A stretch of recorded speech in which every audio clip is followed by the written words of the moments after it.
Ce que vous voulez que les autres fassent pour vous, faites-le aussi pour eux. Alors nous continuons la lecture de Saint Luc, l'évangile de Saint Luc, dimanche après dimanche, et après les béatitudes de dimanche dernier, ce dimanche prochain, c'est la suite du chapitre 6 dans l'évangile de Saint Luc qui va nous réserver de grandes surprises et des phrases vraiment difficiles. Mais nous sommes vraiment au cœur de l'évangile, aimez vos ennemis, pardonnez à ceux qui vous persécutent, etc. Alors je lis le texte et puis nous essayons de commenter. Je suis au chapitre 6 donc de Saint Luc, entre les versets 27 et 38. Je vous le dis à vous qui m'écoutez, aimez vos ennemis, faites du bien à ceux qui vous haïssent. Souhaitez du bien à ceux qui vous maudissent, priez pour ceux qui vous calomnient. À celui qui te frappe sur une joue, présente l'autre joue. À celui qui te prend ton manteau, ne refuse pas ta tunique. Donne à quiconque te demande, et à qui prend ton bien, ne le réclame pas. Ce que vous voulez que les autres fassent pour vous, faites-le aussi pour eux. Si vous aimez ceux qui vous aiment, quelle reconnaissance méritez-vous? Même les pécheurs aiment ceux qui les aiment. Si vous faites du bien à ceux qui vous en font, quelle reconnaissance méritez-vous? Même les pécheurs en font autant. Si vous prêtez à ceux dont vous espérez recevoir en retour, quelle reconnaissance méritez-vous? Même les pécheurs prêtent aux pécheurs pour qu'on leur rende l'équivalent. Au contraire, aimez vos ennemis, faites du bien et prêtez sans rien espérer en retour. Alors votre récompense sera grande et vous serez les fils du Très-Haut, car lui, il est bon pour les ingrats et les méchants. Soyez miséricordieux comme votre Père est miséricordieux. Ne jugez pas et vous ne serez pas jugés. Ne condamnez pas et vous ne serez pas condamnés. Pardonnez et vous serez pardonnés. Donnez et l'on vous donnera. C'est une mesure bien pleine, tassée, secouée, débordante, qui sera versée dans le pan de votre vêtement, car la mesure dont vous vous servez pour les autres servira de mesure aussi pour vous. Voilà un passage terrible, mais tellement fort. C'est le cœur du cœur de l'évangile, le cœur du cœur de la conduite du chrétien. Alors je vais vous laisser lire, relire, et puis partager ensemble ce que vous aurez lu. Comment réagissez-vous devant ce texte?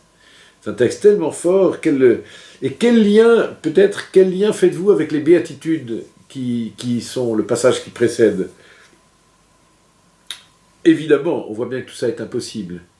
Alors, qu'est-ce qu'il faut dire? Qu'est-ce que vous entendez? Qu'est-ce qui vous choque? Essayez de relever, en particulier, les phrases qui vous choquent le plus. Chacun peut dire la phrase qui le choque le plus. Qu'est-ce qui vous est... dites là, non, c'est pas possible. Allez, je vous laisse partager et à tout de suite.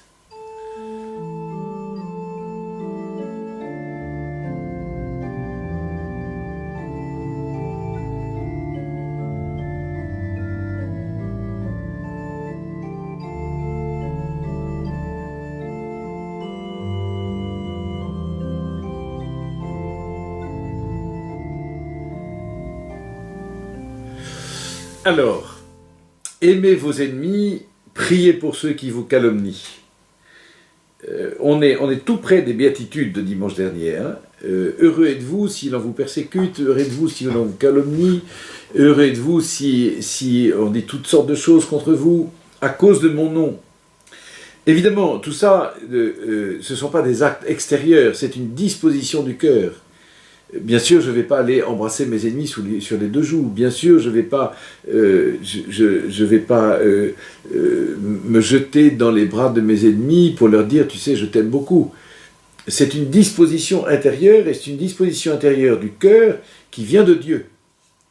C'est-à-dire que le bienheureux des béatitudes, le bienheureux, ce n'est pas un espèce de bonheur. Tout va bien, j'ai la pêche, je suis de bonne humeur quand je suis pauvre, quand je pleure, quand on me persécute, etc. Le bienheureux, c'est pas un bonheur humain, c'est le bonheur divin, c'est le cœur de Dieu qui vient dans mon cœur. Mais pour ça, il faut que je sois pauvre, pour ça, il faut que je m'abandonne moi-même, pour ça, il faut que je renonce à moi-même. Si ma pauvreté est une attente de richesse, ben, c'est une richesse refoulée, mais c'est pas un bonheur. C'est pas le bonheur que Dieu veut me donner. Il y a des pauvres qui ont un cœur de riche, parce qu'ils voudraient être riches, mais d'une richesse qui les rendra malheureux comme les autres. Il y a des pauvres qui sont riches de leur pauvreté. C'est la pauvreté, c'est le dépouillement qui est source du bonheur. Bon. Et bien exactement de la même manière, pour bienheureux, aimer vos ennemis, c'est la disposition intérieure du cœur, un cœur qui est désarmé. Un cœur qui se dépouille de lui-même pour être amour exposé. On a très souvent dit ça. Est-ce que c'est l'amour qui s'impose mais qui vient de moi et cet amour-là, il est forcément limité. Il est limité à ceux qui m'aiment, il est limité à ceux qui peuvent me rendre, il est limité à mes forces humaines. Évidemment, ce que Jésus dit là, c'est quelque chose qui est totalement au-delà de mes forces. Et donc, c'est une exposition, une ouverture de mon cœur pour recevoir la puissance de Dieu, la force de Dieu en moi, que moi-même je pourrais transmettre, dont je pourrais être le témoin. Vous voyez, la magnanimité, c'est ça, c'est une vertu, la magnanimité. La magnanimité, c'est-à-dire, c'est l'amour plus grand que l'offense, l'amour plus grand que la blessure provoquée. Bon, eh bien, la magnanimité humaine, elle est forcément limitée. La magnanimité de Dieu, elle est absolue. Elle est absolue parce que Jésus est lui-même le don de Dieu pour les méchants, pour les pécheurs. Jésus est lui-même le don que Dieu fait aux pécheurs. Dieu a donné son Fils. Dieu a donné son Fils qui se donne, qui s'offre, qui offre sa vie. Le Christ, c'est celui qui offre sa vie, il s'offre totalement. Mais ce don est un don divin, c'est-à-dire c'est l'absolu de l'amour, l'absolu du don. Et cet absolu, il est donné à tous les pécheurs, tous les ennemis, tous ceux qui sont mauvais, et c'est-à-dire moi aussi. Autrement dit, tout homme, et donc moi aussi, je reçois ce don de Dieu. Ce don de Dieu, il est offert à tout homme. Tout le monde ne le reçoit pas, mais il est offert à tout homme. C'est impressionnant de se dire, le pire des pécheurs, Dieu l'aime d'un amour total, d'un amour absolu. Et vous vous rappelez ce qu'on a dit déjà souvent, Jésus n'a pas moins aimé le mauvais larron que le bon. L'amour de Jésus, l'amour de Dieu est total, absolu, autant pour le mauvais larron que pour le bon. Et Jésus s'offre pour l'un comme pour l'autre. L'un le refuse et se ferme, l'autre l'accueille, s'ouvre et découvre la vie. Il entre dans la vie, il entre dans le bonheur. C'est-à-dire, nous sommes tous les oints du Seigneur, c'est-à-dire nous avons tous reçu l'onction de l'amour de Dieu. Cette onction, elle s'est concrétisée dans le sacrement de baptême pour nous, mais tous ont potentiellement ce don de Dieu. Et donc nous sommes tous redevables de cet amour divin. Si nous sommes tous orientés, si je prends conscience que nous avons tous reçu ce don, même les plus grands pécheurs, alors nous sommes tous orientés vers Dieu comme vers la source de ce don. C'est-à-dire, je ne suis plus dans le face-à-face avec mon ennemi. Je suis à côté de mon ennemi, orienté vers le Seigneur, et je reçois tout de lui. C'est ça, on retrouve là ce que le pape appelle la révolution de la tendresse. Dans notre monde qui est si violent, dans notre monde qui est si bousculé, et notre monde, c'est pas la peine d'aller de l'autre côté de la terre, notre monde en France, chez nous, un monde très violent, qui fait peur, qui est dangereux, eh bien, nous sommes envoyés en mission pour mettre la paix dans ce monde, pour faire fleurir la paix dans ce monde. Et il faut que je me transforme intérieurement. Évidemment, c'est pas moi qui vais me transformer intérieurement, c'est Dieu qui me transforme. Il faut que je passe d'Adam au Christ. C'est-à-dire, il faut que je suis homme à la manière d'Adam, il faut que je devienne peu à peu homme à la manière du Christ. C'est-à-dire, il faut que le Christ forme ma vie intérieurement. Encore une fois, c'est impossible pour moi. C'est un don de Dieu. Et on a tellement insisté déjà, rappelez-vous, sur la sainteté. Je ne deviens pas saint par mes activités. Je ne deviens pas saint par mes actes. Je ne deviens pas saint parce que je fais des gros efforts. Je deviens saint parce que je m'ouvre au don de Dieu. Oui, je fais des efforts pour m'ouvrir.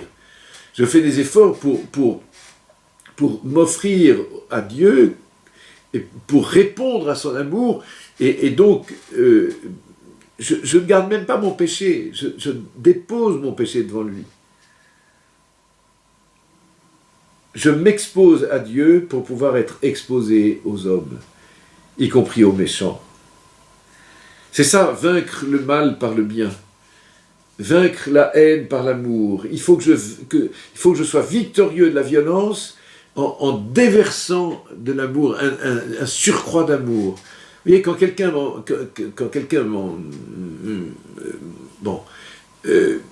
il faut que je le recouvre avec de la miséricorde. Il faut que le flot de miséricorde qui sort de mon cœur soit tellement puissant qu'il renverse le courant. Parce qu'il ne s'agit pas de faire une paix, chacun chez soi, tu m'emmerdes pas, je t'emmerde pas, et puis on fait la paix comme ça. Mais c'est une paix c'est une paix qui est vouée, c'est une paix qui est renversée en permanence par la loi du plus fort. Il faut établir une paix profonde, et cette paix profonde, cette paix définitive, elle ne peut être établie que par un amour absolu, un amour qui retourne les cœurs. Ça s'appelle faire fleurir le désert. Ce sera notre thème de carême. On en a parlé avec le conseil pastoral l'autre jour. Vous voyez, notre monde est comme un désert d'amour, c'est-à-dire il est desséché. Notre humanité est desséchée. Notre monde est tellement violent. Eh bien, il faut faire fleurir le désert. Il faut irriguer le désert, c'est-à-dire il faut y creuser des points d'eau. Il faut faire des sources dans le désert. Et planter des fleurs. Et ça, j'ose aller dans ce monde dépouillé de moi-même. Alors, il ne faut pas que ce soit des mots. Concrètement, je regarde les informations ou je regarde les news du monde. Il y a des gens qui me mettent hors de moi. Il y a des gens qui me mettent en colère. Parce que concrètement, il y a objectivement des gens qui sont dans le mal. Il faudrait que déjà je sois tellement rempli de l'amour de Dieu que j'accepte peu à peu de ne plus dire du mal des autres. Que j'accepte peu à peu de ne plus critiquer les autres. Ça ne veut pas dire qu'il ne faut pas discerner, ça ne veut pas dire qu'il ne faut pas repérer le mal où il est. Il faut débusquer le mal, il faut discerner ce qui est bien et ce qui est mal. Mais je ne vais pas regarder le pécheur quand je regarde mon frère, quand je regarde quelqu'un d'autre. Je regarde le péché pour le dénoncer. Mais le pécheur, je voudrais porter sur lui le regard de Dieu. Pour ça, il faut que j'accueille sur moi le regard que Dieu porte sur moi. Tu es mon enfant et je t'aime. Et je veux te faire sortir de ton péché. Je veux te sauver de ton péché. Alors je pourrais, plein du regard de Dieu, regarder mon prochain, regarder ceux qui sont mes ennemis. Et de fait, il y en a. Parce qu'il y en a qui en veulent à l'humanité. Il y en a qui veulent détruire la société. Il y en a qui veulent détruire la famille. Alors je vous invite, comme petit exercice de la semaine, relisez chaque jour, écrivez-les sur un papier, les 2 ou 3 phrases qui vous choquent le plus dans l'évangile, là, qu'on a repéré tout à l'heure. Écrivez-les sur un petit papier que vous portez sur vous, et puis tous les jours, vous relisez ces phrases.